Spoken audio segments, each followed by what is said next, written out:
All right. Thanks for your patience, everyone. Very excited to join you today. So my name is Anthony Taylor. I'm the host of the Strategy and Leadership Podcast today. I have Mike McDerment from FreshBooks. Mike, how are you today? I'm well, thanks, Anthony. Thanks for hanging in there. And those of you who have waited patiently, I think I'm the root cause for being a little behind. So anyhow, I'm delighted to be here.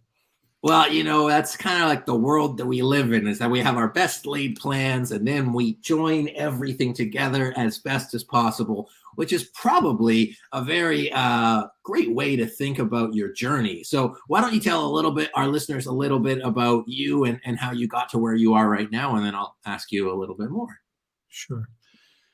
So my name's Mike. I'm one of the founders of FreshBooks, and I was really, I guess I was a longtime CEO. I've recently transitioned from that role.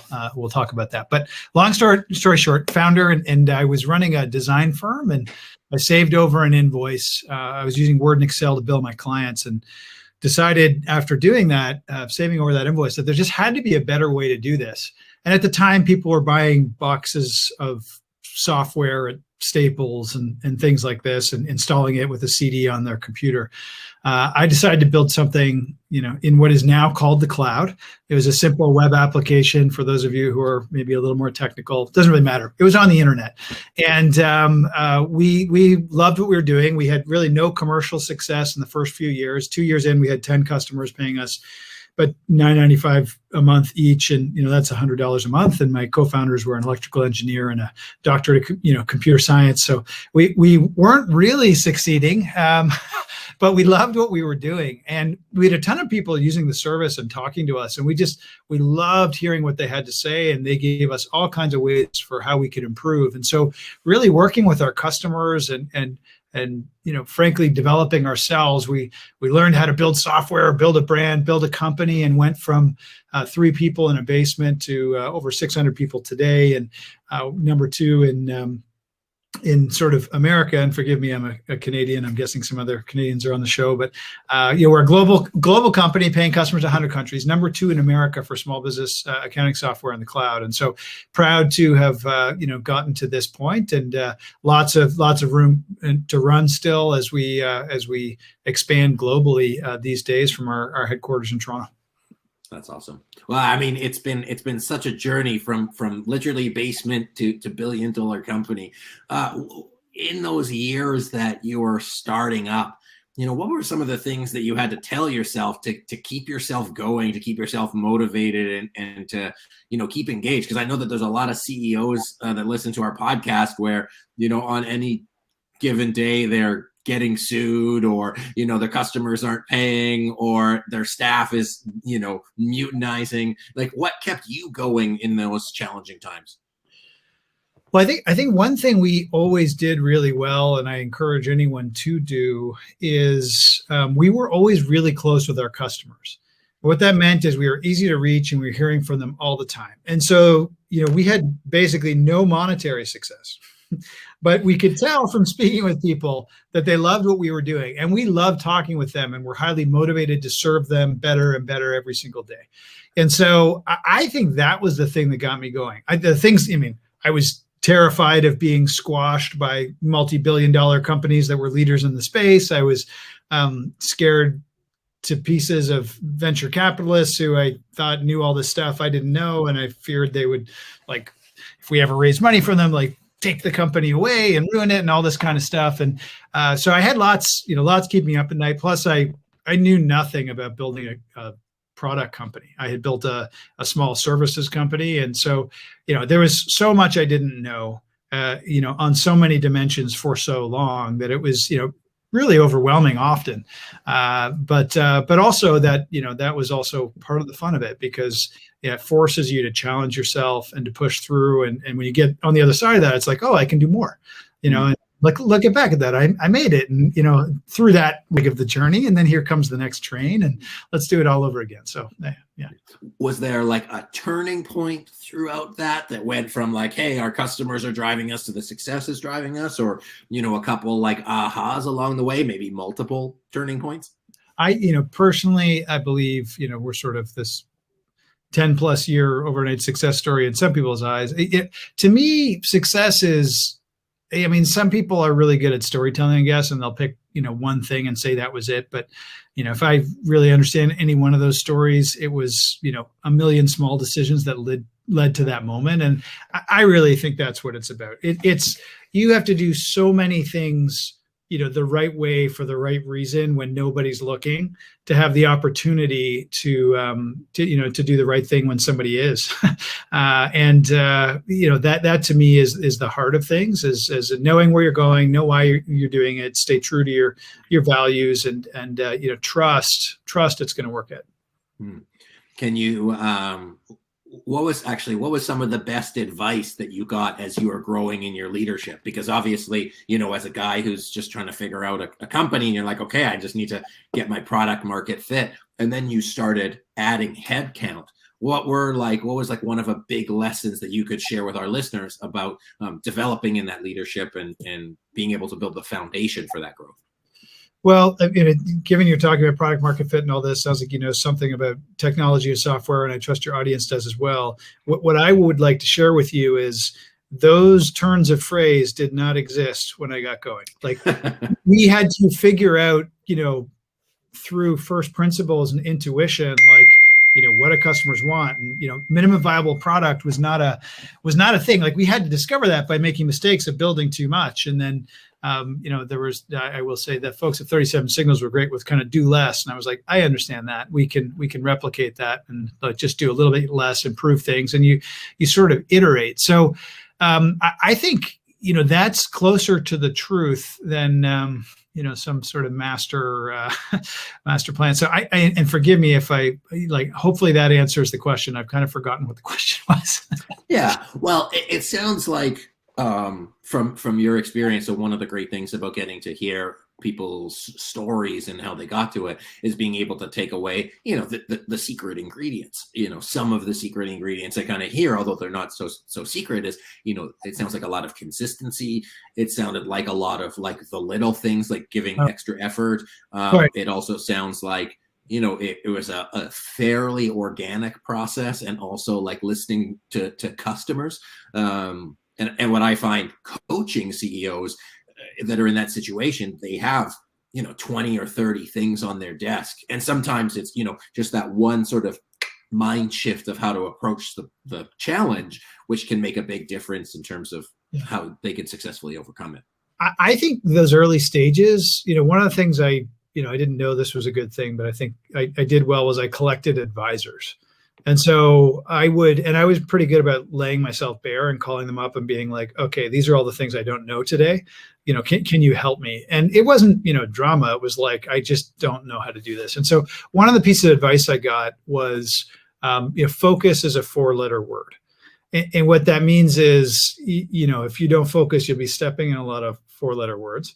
And so what that means is you have to shorten your to-do list, and you need to execute and get a smaller number of things done, and just move forward. And so that was big, because often those of us, I would say I'm very much an entrepreneur, and we can talk at length about why I believe that if you want, but sparing you that conversation, I see opportunity in a lot of directions, and it was hard to stick with what we were doing. And it was hard, we had times where it felt like people were discovering us online. All these opportunities were coming forward. Could be, people want to invest, people want to partner, or what have you. And that was, you might say, oh, you're a success at that point. Believe me, we were not a success. We were like 4 people in a basement at that point in time, and, really no revenue to speak of, and no clue what we were doing. But we said no to a lot of those things. And the power to know that you can say no, so that you can say, to focus. Like I came up with this ratio. I don't know if it's true exactly, but 27-1. You have to say no 27 times so you can say yes once, because all these little yeses distract you from where you really need to go. And the power of saying no, especially as a company gets going or you get going, is so important, because it enables focus, it enables progress. And it also helps you once you have some momentum going. You have a clearer sense of what it is that's going to make you, what it is going to make you successful if you had the bandwidth to say yes to it. Yeah. So along that yes/no journey, what did you practically do to get your leadership on board with that mentality? Like, were you able to just like autocratically say like, hey, I'm making the final call here? Or was there certain things that you need to do from a structural and systems basis to get your team thinking strategically about that? Because it's not evident to everybody, and a lot of people just want to get pulled in a bunch of directions. So how did you manage that on a day-to-day basis?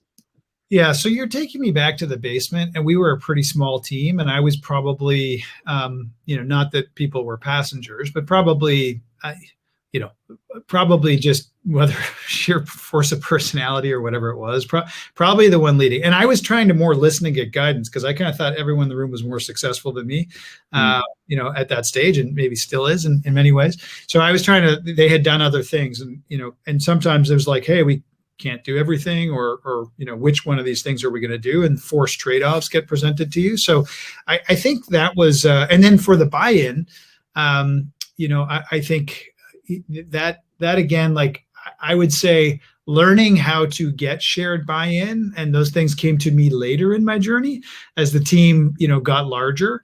And also where I think one of the hardest ones was, for me, it was like, okay, maybe I come to decisions quickly, maybe a bit more force of personality. Great, at a startup, you add people on, you got to start making space for their decision making. The hardest thing is when you got to swing the pendulum back again and be like, okay, but I also need to be able to make some decisions.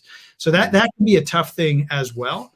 Especially when they're like important strategic decisions where you're trying to do things collaboratively, you try and involve everybody, but ultimately you got to make a call, decide, move on. And I think that balance between having people feel like they are heard and involved, and then you making a decision and moving on, and not doing it in a way that's offensive, but also not feeling like you're compromising and we're not getting where we want to go as fast or as well as we could. Like that's a hard dynamic. Sometimes still wrestle with it today.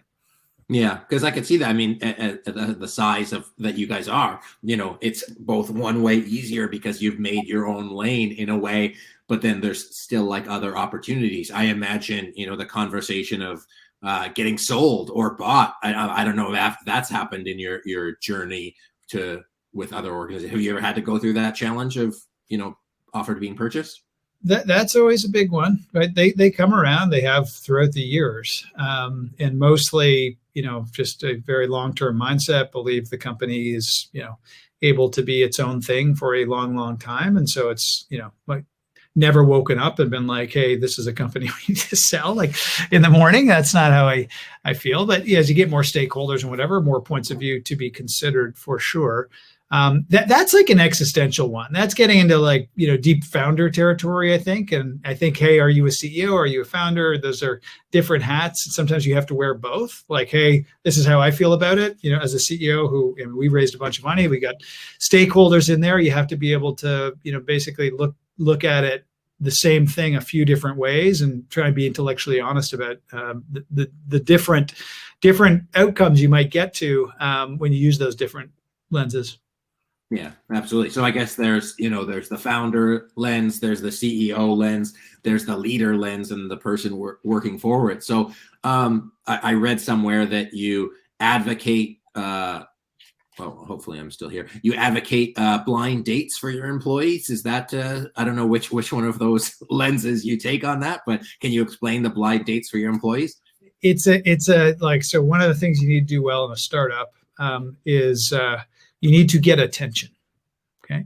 And we spent a lot of time in the early days of the company thinking about how can we be interesting so people will take interest in us and write about us and all this stuff. And so this blind dates thing, it's great to hear you present it like that, because it's an example of someone on the team who, really, found a headline way to get people's attention to do something that's far more mundane, but also very important. So one thing we got into was, as the company grew, it's a great story. We had a woman, our first support person, who joined the company, and she's still with us today. And that's kind of like, 15 plus years later. Everyone who joins the company goes to support and spends their first month there. And so she would meet everybody.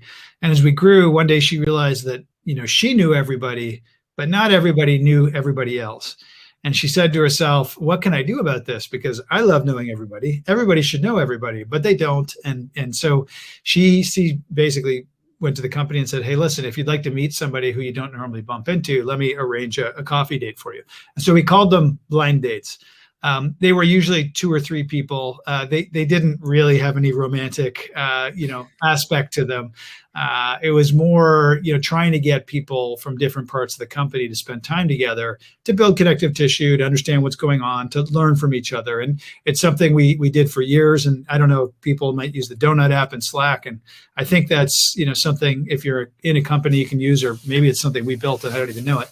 But that just kind of assembles random meetings of people. So like each week you could have a meeting with a group of people who you've never met before in the company. And that is a very good thing to do. Absolutely. So what now in 2021, what are some of the things that you're doing within the company to, or what are some of the things that you've done recently to support that collaboration, communication, especially, through COVID, it's been a challenge getting people engaged and happy. What are some of the things that you've done that have been successful to keep people sort of motivated, focused, and engaged? I'll talk about a couple of things with some real recency. So today I did a thing called office hours, which we didn't start doing until the pandemic, which was basically having I do it biweekly now. We did it weekly right after the pandemic, but anyone in the company can join. It's an hour. It's just open Q&A. That sounds really simple. People have office hours, but it's pretty easy to forget that could be a nice thing to do in the pandemic. So people just feel like they can come up to you, or they can even go and listen, hear about, I don't present anything there. It's all question driven. And so I'll answer questions, but I give people a lot of context. You have people been with us for 7 years. People have been with us 7 months in the session. And so it's, that is a thing. And then interestingly, we were talking about Donut app and blind dates today in that, because someone was like, hey, I went on a Donut app thing a while ago. And by the way, seems like it might be broken at FreshBooks right now. So we got to reinstitute it, or I have a to-do to go figure out what happened to that. But the point is, I think like doing something like the Donut app is a thing. And increasingly right now, I think like so many people, we kind of figured the pandemic would not necessarily be going on at this point in time. And that, looking at like, we probably have another certainly 3, maybe 6 months still to go in terms of, and hopefully, outside of work, we may not be in the office, but other amenities and stuff like that are relatively more open and not totally locked down. That would be a good outcome at this stage. But it's almost been 2 years of like a company of hundreds of people working remotely, never meeting each other, growing fast. And so we're spending some time. We're a values-driven organization. We have 9 values. And one of them, is defined as we're playful and we make time for fun. It's our fun value, and we're doing a bunch of work right now. Just remind people, hey, you have the agency to go ahead and spend time with people, and we encourage you to do it.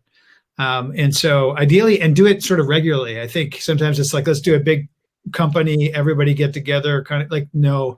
I think what people need to be doing right now is very much with their team and maybe an adjacent team, and that is the thing to get through the pandemic.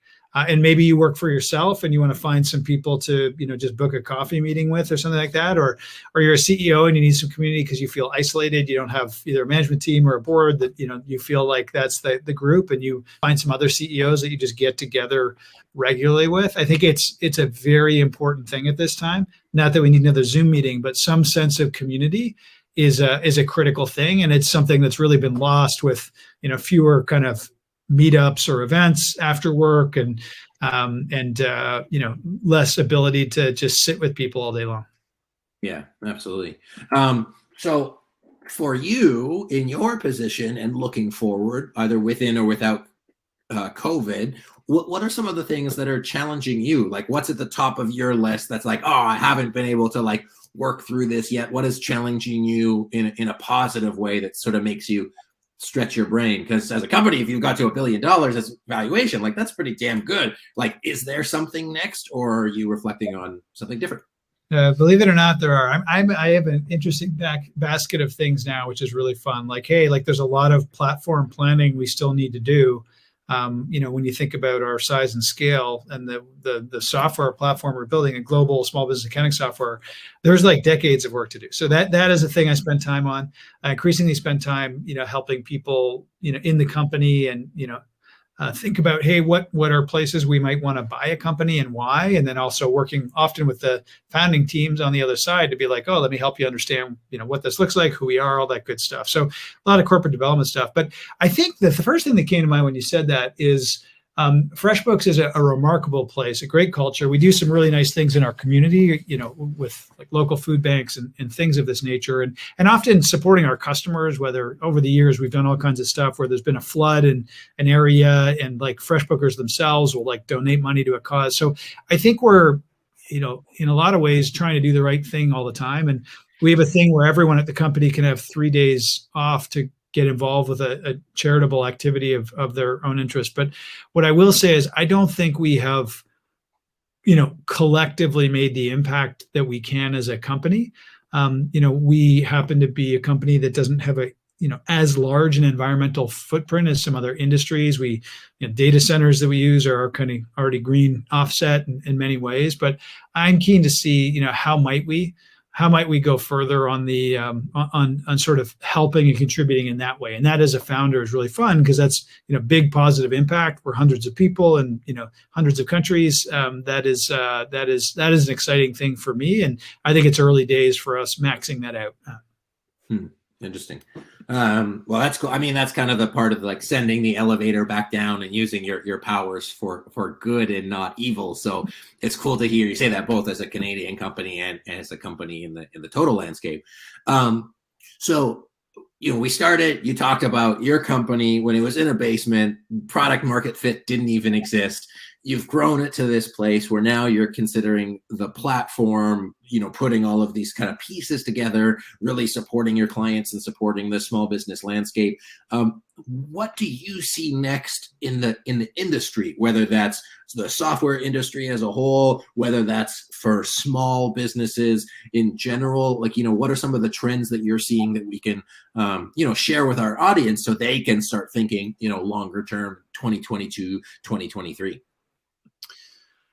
I believe the pandemic has gone and accelerated, the move to things being done differently. Let's call it that way. Some people would say, hey, digitally is a big part of that. But when you think of how people procure food and maybe they click a button and, I think we dine in more now. If you're in a city and we have small kids where you don't have to necessarily make meals, or by the way, I think even the buying of prepared meals from a supermarket is different. And so I just think there's some really big changes in the way humans go about some pretty standard things. Like grocery shopping now is like place order online, sit in car, box goes in, thank you very much. Like, I don't know if that's going to go away. And so I think one of the things, and this isn't particularly related to FreshBooks, but I think we probably have all underestimated the knock-on implications of these behavior changes. I think there's probably a lot of opportunities out there. Some of them are like, hey, things are going digital. And so we have professions in our customer base that are sort of benefiting from that transition. There's a lot of time coming back into the world because people aren't commuting to work anymore. Like there's just a lot of subtle things. Anyhow, so I think some of the behavior changes are very interesting, just kind of workforce and non-workforce set of things that are going to create opportunities that are going to be good for a lot of people.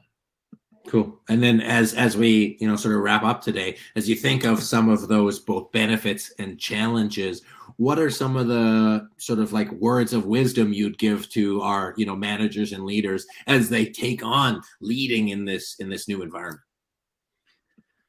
I think in many ways, leading has never been more thankless than it is today. You don't get to, see the smile on the face necessarily, or have somebody pull you aside after you did a thing and say, thank you for doing that the same way. It comes as like an emoticon on Slack or something like this. Like it is, as a leader, I think just recognize the time that we're in. I think most leaders don't do it, to get the praise or the outcome or what have you. But, I would say, hey, recognize it's probably never been a less thankless thing. And you forget about yourself and think about all those people who are leading for and around you, and think about, if it's the most thankless time ever, don't let them go another minute without, feeling like they're valued, and finding a way to support them through this, because it's exhausting, it's uncertain, it's isolating, it's all these things. And I think, to me, leadership is something that is sadly more scarce in the world as we become, more individualistic in a lot of ways. And that to me is kind of a sad thing. Duty is less of a thing. Personal success can be more of a thing. And I think leadership is super valuable. There's things in the world that just don't happen without a lot of it. And it's hard to keep it going sometimes in these kinds of conditions. So I'd say, remember that, if not for yourself, then for those around you. And I think you will be rewarded for doing so. Yeah, that's awesome. It's one of the things I've seen from people is the line between work and personal has been blurred. So it's very easy to lead at work and put it all on the table and come back and, I don't want to say suffer in silence, but have to take that home. And then now it's one. And you really get that thankless leadership. It's yeah, because they're doing that on top of being a parent or being a kid and being a community leader. It's all one thing. And everybody is so stressed personally that it's hard to sort of give back and have that cup being full. So being aware of anytime anybody's, pouring from their cup to recognize it. I think that's a really great takeaway, Mike. So just as we finish up here, anything else you want to share with our leaders, including how they can get a hold of you and how they can learn more about FreshBooks? Yeah, well, thank you for tuning in and hearing all this out. Probably the best way on social media is just at Mike McDerment at Twitter. Having said that, I would encourage you, to the extent you're running a firm that it sends invoices, needs to track expenses, all that good stuff, to check out FreshBooks. And you can do that and get a free trial going at freshbooks.com. And then, short of that, just, Godspeed in whatever it is that you're doing. And, to the extent you're feeling tired, to the extent, it's a challenge, please know that everyone else is there with you, and they may be silently there with you, but you are not alone, and to keep on going. Awesome, Mike. I appreciate that. And podcast is not sponsored by FreshBooks, but they have such a super clean platform. So do check it out. I really like the UX of it is very high. So Mike McDerment, thank you so much for coming on today. Oh, it looks like we're going to drop a link for the free trial of FreshBooks in here. So check it out in the description. But Mike, thank you so much for joining us. It's been a pleasure chatting. My pleasure. Yeah, thank you. Thanks, everyone. I appreciate you being here. Thanks to my guest, Mike. This has been the Strategy and Leadership Podcast. If you know somebody who would benefit from this podcast, please be sure to share it their way. And once again, thanks for joining us. We'll see you next time on the next episode of the Strategy and Leadership. Thanks so much, and talk to you soon. Bye, everyone.